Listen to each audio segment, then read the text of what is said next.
So let's get into the details of the stories this afternoon. There is a push for President Akufo-Addo to sack Sanitation Minister Cecilia Dapaah following revelations she stacked in her home millions of dollars, thousands of euros, and unspecified amount of cedis, part of which have been stolen.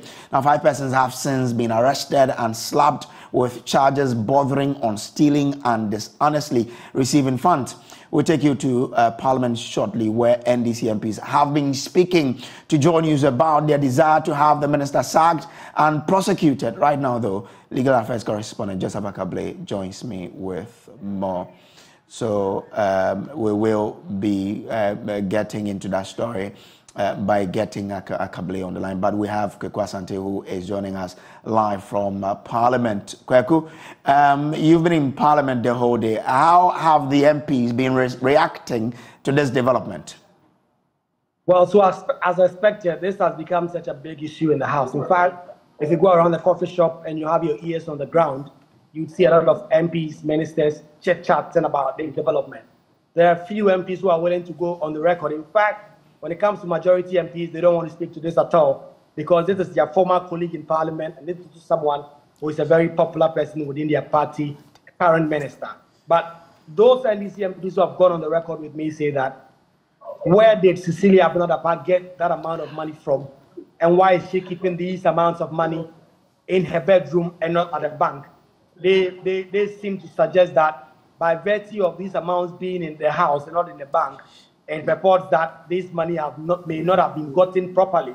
In fact, they go as far back as citing the case involving a former NDC appointee, Anna John Mahama, who said in a leaked tape that she wanted to make $1 million cedis in politics and then she would leave. And the next day, the president fired her. These NDC MPs say that Cecilia Dapaah is not fit to remain in office. She must be fired. Some say she must be given the opportunity to resign, but if then she does not resign, then the president should crack the whip. All right. So that's what they feel about this particular matter. But is there anything they intend to do if the president fails to act? Well, that hasn't come up yet. Normally, those conversations will be had with leadership on both sides, especially the minority leadership, to try and see if this is something that it will escalate to parliamentary level. But I do not sense that that will get to that level. Individual MPs have taken their own initiatives to ask about this, especially since this is the personal life of the Sanitation Minister.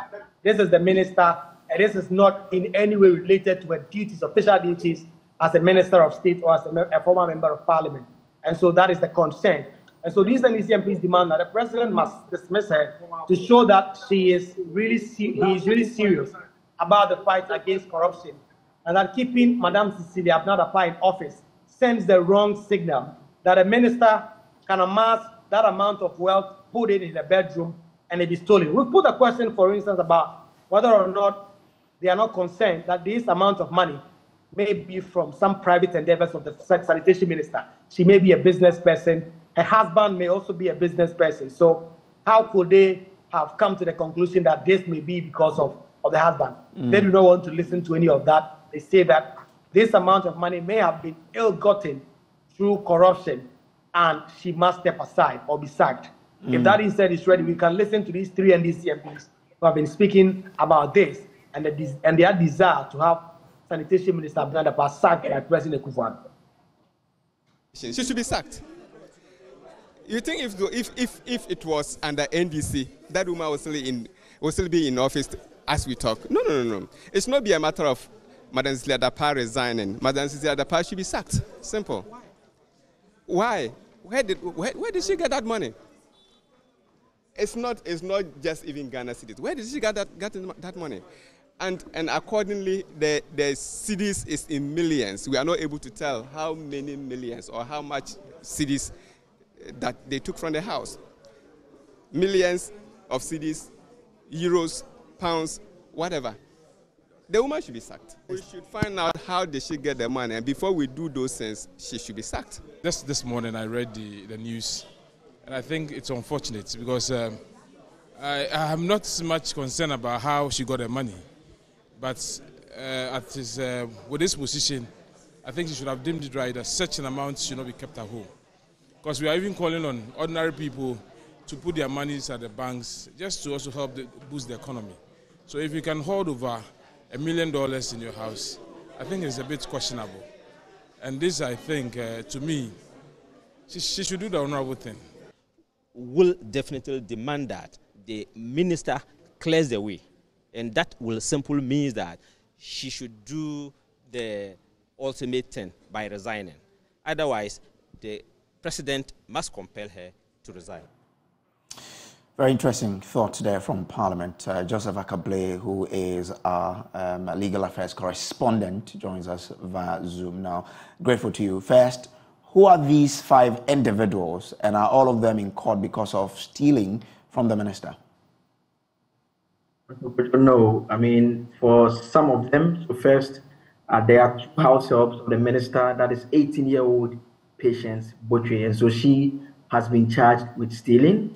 The interesting thing is that Patience Botwe is said to have given some of the money she stole to her father, who is Kweku Botwe, and also her ex-boyfriend, who is Benjamin, and her current boyfriend, Malik Dauda. And so Patience has been charged with stealing, whereas the ex-boyfriend, the current boyfriend, and the father have been charged with dishonestly receiving. Then there's the other accused person, Sarah Ejay, who is also a house help of the minister. And so that brings the number to 5 in terms of those who have been put before the court in relation to this particular matter.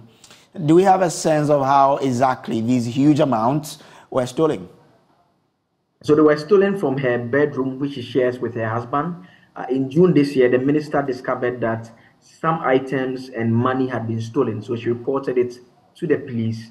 Patience, who is one of the accused persons, the house help, had earlier been found to have entered the bedroom using a duplicate key. So it's at that moment that we are told that the husband actually got home. When he opened the door, he heard some unusual noises and realized that Patience was hiding behind the door. And so he reported the matter to the police.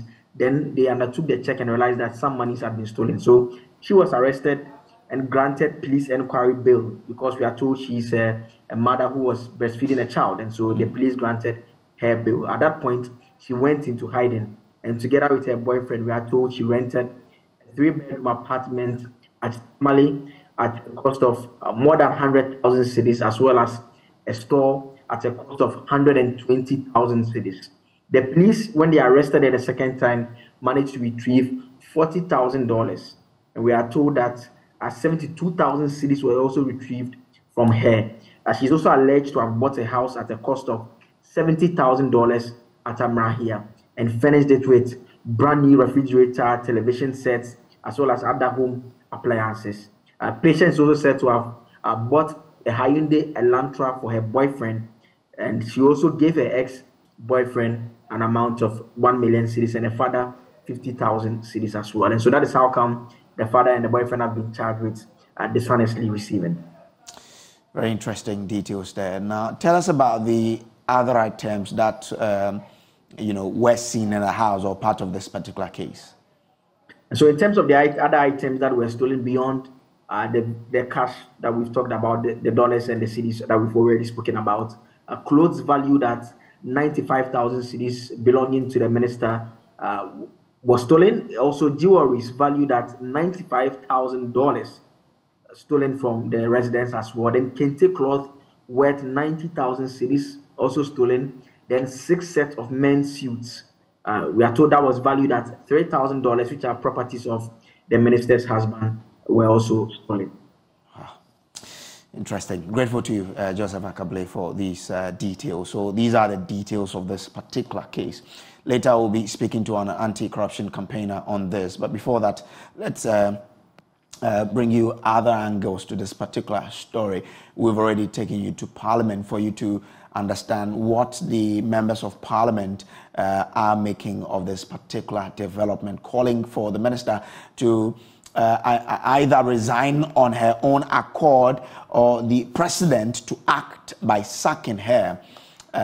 They are also calling for investigations into this particular matter to help unravel the circumstances surrounding which the minister will have over $1 million in her house, euros, and even an unspecified amount of Ghana cedis, to really understand what are the reasons why a woman, the minister, could be keeping these monies in her homes. Some other experts have even spoken about bringing in financial laws, asking that is it legal for an individual to keep such amounts of monies in the home. Other people have brought in the angle of armed robbery, that this will, spark people then sort of targeting some people in society. And there's a lot to this particular story. The news on the street out there. And of course, we'll be bringing you some reactions from social media as well for you to understand how people are reacting to this story. Now, if you go on to Facebook, Twitter, and what have you, a lot more people are communicating or commenting on this particular development. Now, a lot more people are shocked. People are trying to express their thought on this matter. The thing is that a lot more people don't understand how this could be possible. Some people are even bringing in the angle of corruption as well, because they're asking the questions, what work could have afforded the woman to get all of these monies and to be kept in her house? We'll be speaking to Vitus Azim shortly on this particular matter to help us understand, how we could deal with the corruption angle of this matter. How can we even judge that this is a potential corruption-related issue? Vitus Azim, who is an anti-corruption campaigner, will be joining us very, very shortly. But I'll be sharing with you thoughts that people are already sharing on social media. We'll be taking you to Facebook and to share with you some of the comments that people are sharing. Now, on Facebook, people are sharing their various thoughts on this particular matter. I'll be sharing with you some very, very shortly here on the show. This is the Pulse on the Joy News channel. Now, let me try and share with you some of the comments that people are expressing now. This says that is the most popular word in every home under this useless government. How could one person keep over 530 billion in her house under this economy? Where did she get that money? So that is one of the comments that someone has put out there. Now, NDC MPs are telling President Akufo-Addo to sack Cecilia Dapaah for allegedly stashing over $1 million in her house. Mohammed Amin says, while I am disenchanted with the incumbent government in its fight against corruption, I strongly believe political malfeasance can only be curbed by amending our outdated constitution to hold leaders accountable for their actions. They are steering the country towards doom. Ohinaba also J. Cherichie says, poor people who have not 0.0005% of that wealth would come here and defend her. Poor people and unnecessary defense. Kwabena Mankwa says, now being on their side is very difficult. Hey. Nana Kweku Boateng says, Mahama just want to score 1 point. No one is obliged to save his or her money at the bank. But Nana Kweku, there are laws regarding, money keeping in this country. I am not sure it is legal for anyone to keep more than $1 million in her house. Well, but would explore that angle as well. So Thomas Yenemi says Parliament should remove her if the president refuses. David Kofi Intisan says hypocritical statement. Okay, referring to the statement from the NDC MPs. Adongo Azotiwine says this case should not be referred to OSP. Instead, Ablakwa should handle it. We are not interested in prosecution, which will not even happen. We just want to establish the facts, and I trust Samuel Okujeto Ablakwa on this. Prince Pex says, in case you're asking the president to sack most of his appointees, thereby breaking off the government he built, it won't happen because most of his ministers are handling even more of such sums. Okay, I don't know what he knows to make that comment, but Nana Kwame says they should go to Parliament first. Nana Yao Sefa Boache says she must be fired immediately, and a lot of you are still sharing your comment with us here. Richard Asari says, Okurofo, God will judge us one by one. Such a huge money in your house and not the bank. Shameful. Kiki Joe says, after all this, the suffering youth who are jobless will defend her. Osei Kwabanan Ketia says, I've just finished watching Gold Mafia documentary on Al Jazeera. I know Opana will sack the minister, the sanitation minister. Daniel Fuga says, the president would not do that since it's normal with these politicians, including the president. Kurobiso Hene says she must be jailed too. Akromfong Kwa. Sinai LMS says the chief clearing agent will clear her soon. Rabinab Duku says sanitation minister did so. Just imagine the finance minister.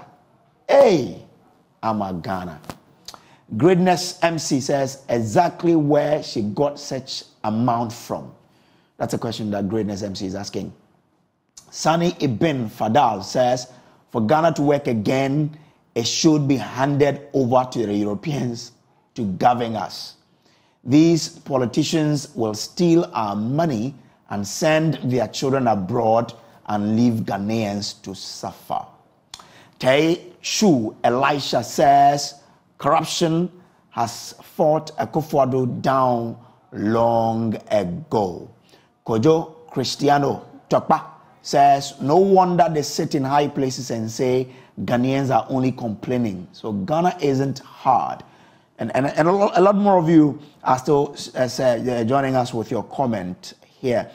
Do go onto our Facebook page, leave your comment. What's your reaction to the news that the Minister for Sanitation, has her house helps arrested for stealing more than a million Ghana cedis, some euros and more, some unspecified amount of Ghana cedis. This story is one that we need to spend much time on. We'll revert to the story later on in this bulletin. In the meantime, the chairman of the United States Nuclear Regulatory Commission, Honorable Chairman T. Hansen, is urging the Ghana's Nuclear Regulatory Authority to make conscious effort of getting close to the public to build the trust of Ghanaians in the work they do.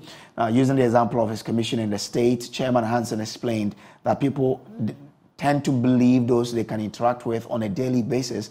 Therefore, it is an important aspect that Ghana's nuclear regulator must develop. He was speaking at an interactive forum for workers of NRA and the U.S. NRC as part of a working visit of the chairman of the U.S. Nuclear Regulatory Commission to Ghana. Like a lot of places in America, a lot of politics is local.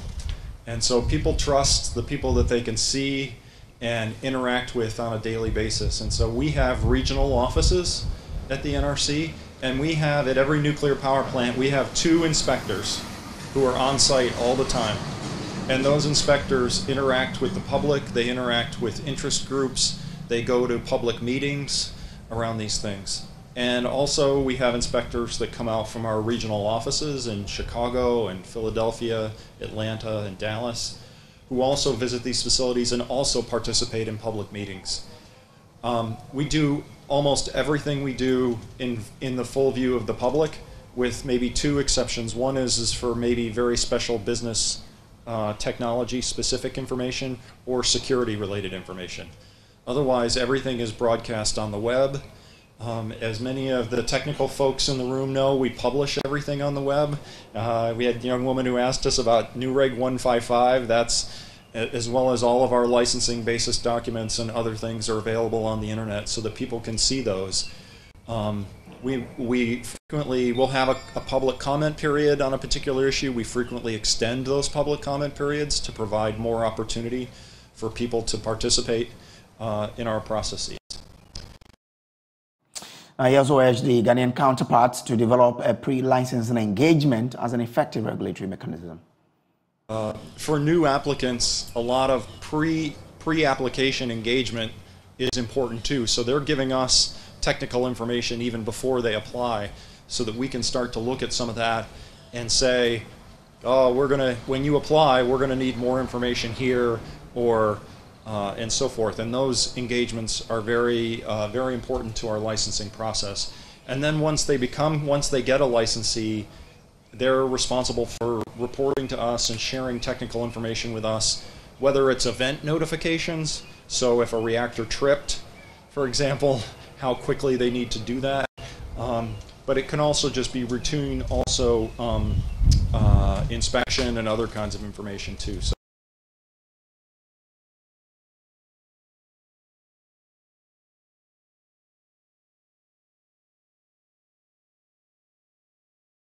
this is still the Pulse on the Journey channel. We'll take a quick break. When we return, we still have more reactions on the developing story in which the Sanitation Minister is allegedly, has had some of her mates steal more than $1 million from her home. Stay with us.